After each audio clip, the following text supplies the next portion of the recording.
I'm John Dotterell and I'm the British Consul General here in São Paulo, a city with around 20 million inhabitants. It's one of the big cities of the world, the business hub of Latin America. It's also a city with a lot of poverty side by side with the wealth. Some very poor communities where people live in appalling conditions still. And these two systems, the rich and the poor, living side by side.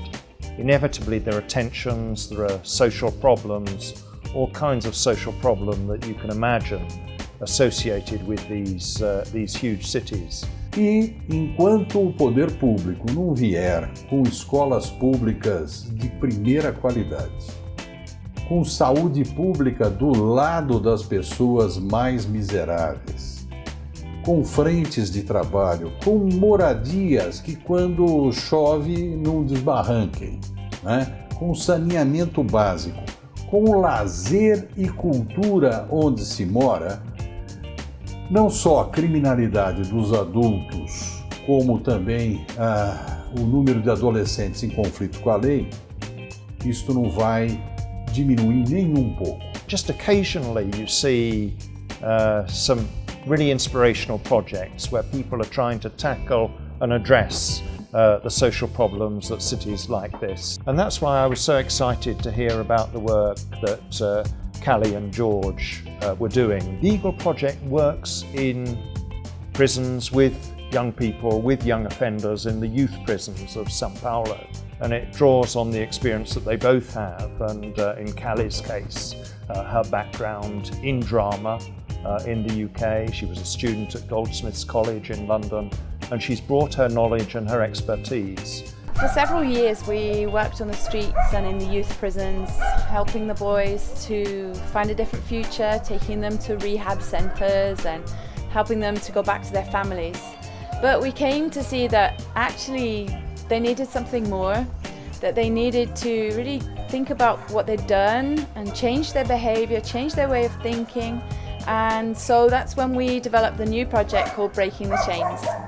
And this project involves psychodrama therapy workshops. So we take small groups of boys, about 8 boys at a time, who are preparing for their release, and we do psychodrama therapy with them. So instead of sitting down with them and saying, you know, you really need to change your life, you know, if you could stop being involved in crime and drugs, you could have a different future.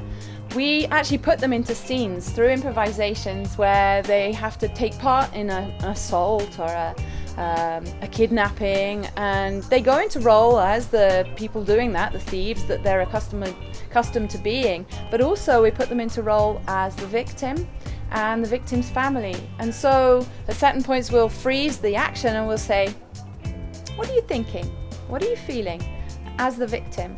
And so they have to say, I'm scared. Are they going to kill me? What's happening? I don't know what to do. They actually begin to really feel that fear that a victim feels when they're being mugged or being assaulted.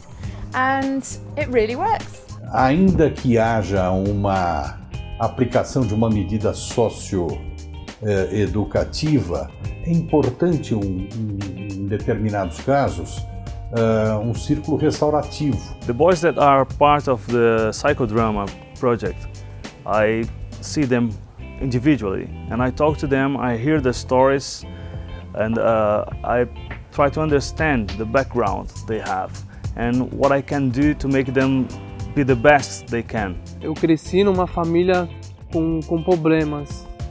Minha mãe doente e meu pai alcoólatra. Com 17 anos eu parti para o mundo do crime. E na primeira vez que eu fui num assalto, praticamente não deu certo. Foi onde que eu fui parar na Fundação Casa. And I was very privileged to be invited to go into one of the institutions where they work and to hear about their work firsthand and see the young offenders that they work with and learn about the results that they've been able to achieve. I mean, I was oppressed immediately. I went in, it's a pretty stark place, this youth prison. It's not a place where most people want to spend a lot of time, but I went in and we were received with great warmth. The director of the prison welcomed us very warmly and spoke to us about the work that Callie and George have been doing. And I could see that there was a positive feeling to all that they're doing there. I met the young offenders themselves too, and they were also very positive. The director of the unit where we work said she would be really happy if 3 out of 10 of the boys that we work with changed and didn't go back into crime. And so far the statistics that we have are between 6 and 7 of the boys that we've worked with not going back into crime, not going back into drugs. O que veio fazer que eu ficasse esse tempo todo lá foi que eu refleti muito na minha vida e não praticar mais as coisas erradas que eu praticava e procurar o caminho do bem. Eu pensei em ter Deus na minha vida e aceitar Jesus no meu coração. Foi onde eu orei, pedi para Deus, ajoelhei na beira da cama antes de dormir e orei e pedi para Deus me desse uma luz, um caminho. Foi onde que Deus me deu uma luz, um caminho, que conheci o projeto Associação Águia, que é onde eu pude conhecer o Jorge e a Callie, e foi onde que minha vida começou praticamente naquele momento a mudar. Foi onde eu decidi optar por ter uma vida com Deus. Another great strength of this work of Callie and George is to follow up with the families. So whereas the state governments might say to the young offender, okay, you've served your time in the prison, now you're free, you can go. In most cases, without follow-up, that means they can go back to a life of crime. O trabalho com a família do adolescente é fundamental. Porque veja só você, a Fundação Casa se esforça para ter um bom trabalho. Esse menino se recupera, daí sai de lá e volta para a mesma família arrebentada que ele tem, né? Ele volta a caminhar no caminho das infrações. But Callie and George get to know the family so that they're in a position to provide ongoing help, support, advice, encouragement as the young offender is released and goes back, and can help them readapt to life in society on a basis based on basic Christian principles of what's right and wrong, and with a feeling that they do have somebody who cares about them. I go to visit the boy's family and I understand better the background of the boy, the heart of the problem, and we try to sort out some issues in the family, try to provide better education if necessary for the parents or some brothers or sisters, to help them with the professional training, to address them to a good work, to improve the situation of the family at the point that they can keep the boy when the boy is released from the youth prison without the boy reoffending. And so you try to improve the environment of the family to keep the boy there in a safe place.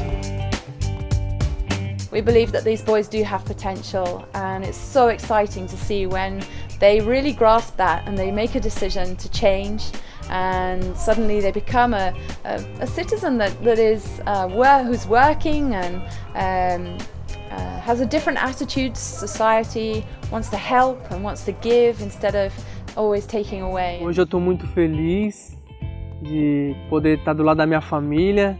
Hoje eu tenho um bom emprego, né? Uma grande empresa. Estou muito alegre, estou muito feliz. Então agradeço muito mesmo a Deus e a todos que têm dado essa força para mim, pessoas boas que Deus tem colocado no meu caminho. I'm really convinced that this work of Callie and George is absolutely inspirational. As I say, because it involves a British couple, a British lady and her Brazilian husband, that it's a huge pleasure for us to be involved with it, to be able to see it at first hand.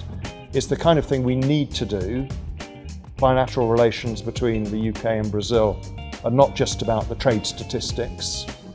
They're not just about sending ministerial delegations. They're about really helping, involving ourselves in tackling social issues that exist just as much here in Brazil as they exist in the UK, and sharing our experience between the two countries to try and address some of these problems. Eu entendo que a cooperação internacional é importante. Nós somos um país ainda que vive com sua juventude, infância e juventude, ainda numa grande quantidade de jovens e crianças ainda em frangalhos, né? Alvos fáceis para drogadição, para marginais adultos. Então nós precisamos sim de toda a colaboração possível. I'm really grateful for this opportunity to talk a little bit about the work of Callie and George. As I say, I'm a great fan, a great admirer of what they're doing. I think it's an important contribution to addressing some of these social problems that exist with young offenders in this city of São Paulo. We would really like as many people to be involved as possible.